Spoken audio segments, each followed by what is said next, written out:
तो पिछले एपिसोड में हमने देखा कि जियाओफान की फाइट एक डेसिपल के साथ हो रही थी, जहां वो डेसिपल देखता है कि जियाओफान ने अपने स्टाफ पर कपड़ा लपेटा हुआ था। ये सब देखकर वो डेसिपल कहता है कि आखिर ये तुम क्या कर रहे हो, क्या तुम अपने मैजिकल स्टाफ से कपड़ा नहीं हटाओगे? जिस पर जियाओफान उससे कहता है कि मैं तुम्हें नुकसान नहीं पहुंचाना चाहता। और ये सुनकर तो उस डेसिपल को बहुत ज्यादा हंसी आ गई थी। जिसके बाद हम देखते हैं कि उस डेसिपल ने अपनी फ्लेमिंग ड्रैगन टेक्निक का इस्तेमाल करके जियाओफान के चारों तरफ आग लगा दी थी। अब नेक्स्ट एपिसोड भी बिल्कुल उसी सीन से शुरू होता है, जहां पर हम देखते हैं कि जियाओफान के चारों तरफ आग लगी हुई थी और उसके पास जाने के लिए कोई भी रास्ता मौजूद नहीं था। जबकि दूसरी तरफ ज़ेंग भी ये सब देखकर काफी ज्यादा परेशान हो जाता है, क्योंकि यहाँ पर जियाओफान को काफी ज्यादा तकलीफ का सामना करना पड़ रहा था। यहाँ दूसरी तरफ हम देखते हैं कि साथ वाले मैदान में मिस जीनो और जुई की फाइट होने वाली थी, जहाँ पर मौजूद डाउजी क्लैन के लोग उसे काफी ज्यादा चीयर अप कर रहे थे। लेकिन मिस जीनो का सारा ध्यान तो फाइट के बजाय ब्रदर काई पर था, जिसकी वजह से वहाँ पर मौजूद उसका एक भाई कहता है कि लो हमारी तो वाट लग गई। अगर यहाँ पर ये सब कुछ ऐसे ही चलता रहा तो वो फाइट पर ध्यान कैसे देगी? जिसके बाद हम देखते हैं कि वहाँ पर मौजूद इन दोनों की फाइट शुरू हो गई थी, जिसमें मिस जीनो पहले अटैक करना शुरू कर देती है। और यहाँ पर मिस जीनो के अटैक्स को मिस जुई काफी ज्यादा मुश्किल के साथ डॉज कर रही थी, जिसकी वजह से मिस जीनो को काफी ज्यादा खुशी भी होती है। साथ ही साथ वो यहाँ फाइट के दौरान बार बार ब्रदर काई की तरफ देख रही थी। वो उसे बताना चाहती थी कि मैं फाइट में कितनी ज्यादा बेहतरीन हूँ, जबकि ब्रदर काई भी उसे चीयर अप कर रहा था, जिसकी वजह से मिस जीनो का कॉन्फिडेंस और भी ज्यादा बढ़ जाता है और वो काफी अच्छी तरीके से फाइट करते हुए मिस जुई की तलवार उससे छीन लेती है। यहाँ मिस जुई की तलवार लेने के बाद मिस जीनो उससे कहती है कि तुमने देख लिया ना कि मैं अपने मैजिकल वेपन के साथ कितनी ज्यादा बेहतरीन हूँ, मुझे तो उम्मीद नहीं थी कि मैं तुम्हें इतनी आसानी के साथ हरा दूंगी। जो सुनकर अब मिस जुई को भी काफी ज्यादा गुस्सा आ गया था और इसलिए वो जंप करते हुए अपनी तलवार को वापस छीनने की कोशिश करती है, जिसके दौरान उसे ये बात भी अच्छे से मालूम हो जाती है कि मिस जीनो अपने रिबन को कंट्रोल करने में इतनी भी ज्यादा बेहतरीन नहीं, और इसीलिए वो उसी के रिबन का इस्तेमाल करके उसे फंसाना शुरू कर देती है। यहाँ अपनी रिबन में फंसने की वजह से हम देखते हैं कि वो इस फाइट को हार चुकी थी, जो देखकर मास्टर टियन को काफी ज्यादा गुस्सा आ गया था, क्योंकि उन्हें मिस जीनो से काफी ज्यादा उम्मीद थी और वो लोग चाहते थे कि हम लोग यहाँ पर इस कंपटीशन को जीत ले।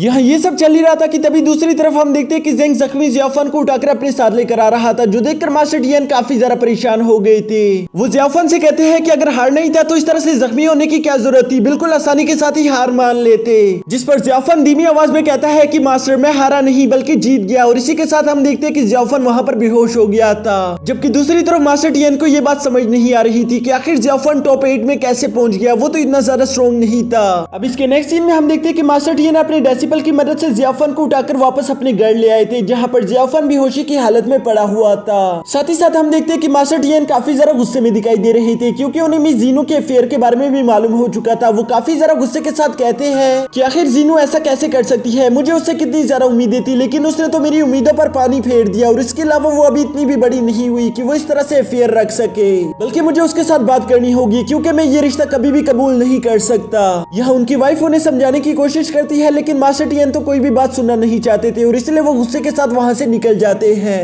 इन लोगों के यहाँ से जाने के बाद हम देखते हैं कि जियाओफान भी होश में आ गया था और उसके सर में काफी ज्यादा दर्द हो रहा था, जिसकी वजह से वो ठंडी हवा लेने के लिए बाहर चला जाता है। यहाँ अकेले वॉक करते करते अचानक से हम देखते हैं कि जियाओफान की नजर मिस जीनो पर पड़ गई थी, जो कि कहीं दूर बैठकर रो रही होती है। ये देखकर जियाओफान फौरन से उसके पास चला गया था। वो उससे सवाल करता है कि आखिर तुम्हें क्या हो गया, क्या तुम ठीक हो? जिस पर मिस जीनो रोते हुए जवाब देती है कि आखिर मेरी फैमिली को मुझसे मसला क्या है, वो मुझे कभी भी खुश होता हुआ नहीं देख सकते, उन्होंने कभी भी मेरी खुशी का ख्याल नहीं रखा, और आज जब जिंदगी में पहली दफा मैंने उनसे कुछ मांगा तब भी उन लोगों ने इनकार कर दिया। अगर डाउजी क्लैन और ड्रैगन क्लैन की आपस में नहीं बनती तो इसमें हमारी क्या गलती? मैंने और काई ने तो एक दूसरे से वादा किया था कि चाहे पूरी दुनिया ही हमारे खिलाफ क्यों ना हो जाए, हम दोनों कभी भी एक दूसरे का साथ नहीं छोड़ेंगे, इसलिए चाहे कुछ भी हो जाए मैं हमेशा उसके साथ रहूंगी। और वो ये कहकर वहाँ से चली जाती है, जबकि दूसरी तरफ हमें जियाओफान के चेहरे पर साफ साफ दिखाई दे रहा था कि वो ये सब सुनकर काफी ज्यादा उदास हो गया, लेकिन इसके बावजूद भी वो मिस जीनो से कुछ नहीं कहता। और इसके नेक्स्ट डे हम देखते हैं कि अब यहाँ पर जियाओफान और मिस जुई की फाइट होने वाली थी, जहाँ हम देखते हैं कि जियाओफान अभी भी मिस जुई की कल रात वाली बातों में खोया हुआ था, जबकि दूसरी तरफ मास्टर टियन उसकी इस तरह की कंडीशन देखकर काफी ज्यादा परेशान दिखाई दे रहे थे। वो कहते हैं कि मुझे नहीं मालूम कि यहाँ पर जियाओफान मिस जुई के खिलाफ खड़ा हो पाएगा या नहीं, उसके तो पुराने जख्म भी अभी तक ठीक नहीं हुए। जबकि दूसरी तरफ मास्टर जुफेंग कहते हैं कि ये डाउजी क्लैन का आखिरी लड़का है, अगर ये भी हार गया तो डाउजी क्लैन तो इस कंपटीशन से बाहर हो जाएगा। यहाँ दोबारा से सीन शिफ्ट होकर मैदान पर आ गया था, जहाँ जियाओफान देखता है कि मिस जीनो उसके फाइट को देखने के लिए नहीं आई, बल्कि वो जरूर ब्रदर काई के मैच को देखने के लिए चली गई होगी, जिसकी वजह से वो और भी ज्यादा उदास हो जाता है। जबकि दूसरी तरफ मिस जुई उससे कहती है कि क्या तुम लड़ने के लिए तैयार हो? यहाँ पहले तो जियाओफान का ध्यान नहीं रहता, पर जैसे ही उसको ध्यान आता है वो कहता है कि हाँ मैं फाइट के लिए पूरी तरह से तैयार हूँ। जो सुनते साथ ही हम देखते हैं कि यहाँ पर इन दोनों ने ही अपने मैजिकल वेपन्स को निकालकर एक दूसरे पर अटैक करना शुरू कर दिया था। था। इस फाइट के शुरू में हम देखते हैं कि मिजुई काफी तेजी के साथ आगे बढ़ते हुए लगातार जियाफान पर अटैक कर रही थी, जिन्हें काफी मुश्किल के साथ ब्लॉक करते हुए आखिरकार हम देखते हैं कि लास्ट अटैक जियाफान को हिट कर गया था। ये अटैक काफी ज्यादा खतरनाक था, जिसकी वजह से हम देखते हैं कि जियाफान उड़ता उड़ता पीछे आ गिरता है, लेकिन वो हार नहीं मानता,